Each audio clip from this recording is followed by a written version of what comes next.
Serial तुमसे तुम तक में आ गया है। एक ऐसा धमाकेदार ट्विस्ट जिसे देखकर दर्शकों की सांसें थमने वाली हैं। कहानी अब उस मोड़ पर पहुंच चुकी है जहां हर किरदार की असलियत धीरे धीरे सामने आ रही है और अब सच को ज्यादा देर तक छुपाया नहीं जा सकता। इस बार फाइनली मीरा का सच बेहद साफ तरीके से सबके सामने आ चुका है। इस खुलासे ने पूरे माहौल को हिलाकर रख दिया है और अब हालात पूरी तरह उसके खिलाफ जाते हुए नजर आ रहे हैं। इस बार उसे बचाने वाला कोई नहीं है, क्योंकि यह सब किया है अनु ने। जी हाँ, वही अनु जिसने अब तक चुपचाप सच्चाई के लिए संघर्ष किया और अब पुख्ता सबूतों के साथ सामने आई है। असल में अनु अपने मोहल्ले की सीसीटीवी फुटेज निकालती है। काफी मेहनत और हिम्मत के बाद वह उस फुटेज तक पहुंच पाती है, क्योंकि यही फुटेज पूरे मामले की सबसे बड़ी चाबी साबित होती है। सच सामने आते ही अनु सीधे अपने मम्मी पापा के पास जाती है और कहती है कि अब उसे पता चल गया है कि यह सब आखिर किसने किया है। इस पल में अनु की आंखों में डर भी है और सुकून भी, क्योंकि अब वह सच्चाई जान चुकी है। इसके बाद अनु वह वीडियो आर्य को फॉरवर्ड कर देती है। वीडियो देखने के बाद आर्य सीधे मीरा से सवाल करता है, मीरा, ये सब क्या है? क्या तुम उसे जानती हो जिसने ये एक्सीडेंट किया? आर्य के सवाल सीधे मीरा के दिल पर लगते हैं। मीरा पूरी तरह घबरा जाती है, उसका चेहरा उतर जाता है।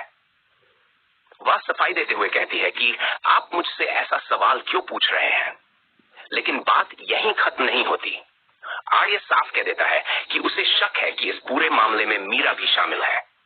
यह सुनकर मीरा पूरी तरह शॉक में चली जाती है। उसे समझ नहीं आता कि अब वह क्या करे और कैसे बचे। अब साफ दिखने लगता है कि मीरा इस जाल में खुद ही फंसती चली जा रही है। अनु के हाथों जब सीसीटीवी फुटेज लग जाती है तो अब वह गुप्ती और मीरा दोनों को एक्सपोज करने वाली है। इन दोनों का बुरा वक्त शुरू हो चुका है और इस बार आर्य मीरा को माफ करने वाला नहीं है। सच्चाई सामने आने के डर से मीरा खुद भी बुरी तरह सहमी हुई है। इसके बाद कहानी और भी ज्यादा रोमांचक हो जाती है। ठीक 2 बजे मीडिया और पुलिस मौके पर पहुंच जाती है। माहौल पूरी तरह तनावपूर्ण हो जाता है। तभी झंडे उसी गाड़ी को लेकर आता है। इसी बीच आर्य अनु को एक ब्लूटूथ डिवाइस देता है और कहता है कि इसे पहन लो। अनु हैरान होकर पूछती है कि यह क्या है, लेकिन आर्य सख्त लहजे में कहता है कि वही करो जो मैं कह रहा हूं। ब्लूटूथ पहनते ही आर्य अनु को इंस्ट्रक्शन देने लगता है।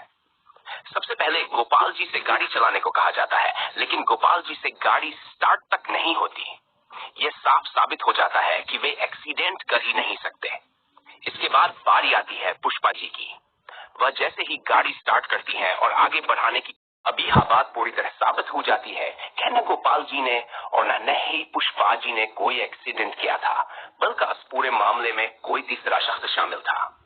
इसके बाद अनु पुलिस और सबके सामने यही वादा करती है कि वो हर हाल में सच को सामने लाकर रहेगी। जब महल के सीसीटीवी फुटेज दोबारा देखी जाती है तो सच खुद बेनकाब हो जाता है। असनर गोपति को गाड़ी ले जाते हुए और फिर वापस लाकर आसीजे खड़ी करते हुए साफ तौर पर देखा जाता है। यह मंजर वहां मौजूद हर शख्स को चौंका देता है।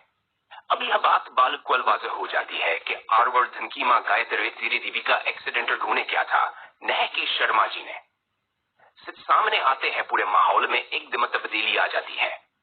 आरवर्धन घो को पुलिस के हवाले कर देता है और शर्मा जी को इज्जत के साथ बड़ी करवाकर घर ले आता है। यह लम्हा शर्मा खानदान के लिए इंतहाई जज्बाती साबित होता है। मानसी, जो शर्मा जी को जादलवाने के इरादे से आई थी, वह भी सब देखकर सनाटे में आ जाती है। पहले आरवर्धन के पास कोई सबूत नहीं था, इसीलिए सच कमजोर पड़ गया था, लेकिन अब बानू ने अपनी समझदारी से पूरी कहानी का खबर दिया है। इनमें सबके सामने कहती है कि पापा आप गाड़ी चलाएं और मुझे टिकर मारकर दिखाएं। ये संकट सब हिर्द में पड़ जाते हैं।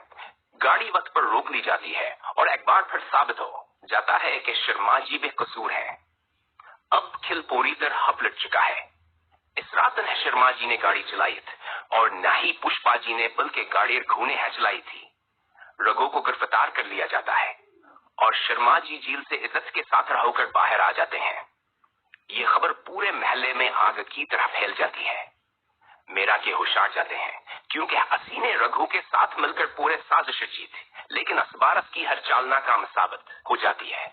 उनवा अपने माँ बाप दोनों को बचाकर घर वापस ले आती है और यह लम्हा हानो की जिंदगी का सबसे बड़ा और यादगार लम्हा बन जाता है। आने वाले एपिसोड्स में जिस वातावरण ड्रामा अपने अरूज पर पहुंचने वाला है,